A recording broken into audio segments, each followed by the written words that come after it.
53 अरब रुपए पंजाब एहसास प्रोग्राम के लिए रखे गए हैं और पंजाब में 94 पनाहगाहें और लंगर खाने कायम कर दिए गए हैं। चीफ मिनिस्टर इमदाद प्रोग्राम के तहत 2.5 लाख मुतासरा ख़ानदान को 10 अरब रुपए फराहम कर दिए गए हैं कोरोना के दिनों में, और कोरोना ड्यूटी करने वाले तमाम वर्कर्स को स्पेशल अलाउंस दिया गया।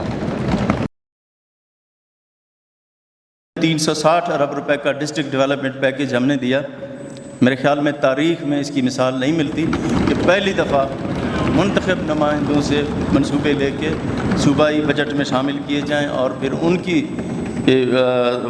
मर्ज़ी के साथ और उनके और स्टेक होल्डर की मर्ज़ी के साथ इसको हम इम्प्लीमेंट करें।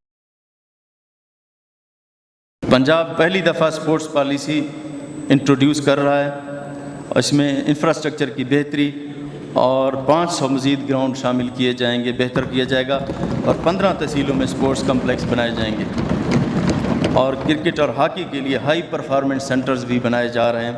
और पंजाब में इस वक्त कबड्डी को एजाज़ हासिल है कि पंजाब कबड्डी का वर्ल्ड कप का एजाज़ हासिल है इसको। रेस्क्यू एमरजेंसी सर्विसेज 1122 को महकमे का दर्जा दिया गया। इसका सर्विस स्ट्रक्चर पहली दफ़ा बनाया गया।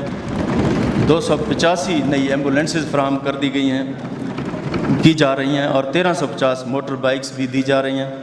अब मज़ीद 86 तहसीलों में इसकी एमरजेंसी सर्विस का आगाज़ किया जाएगा।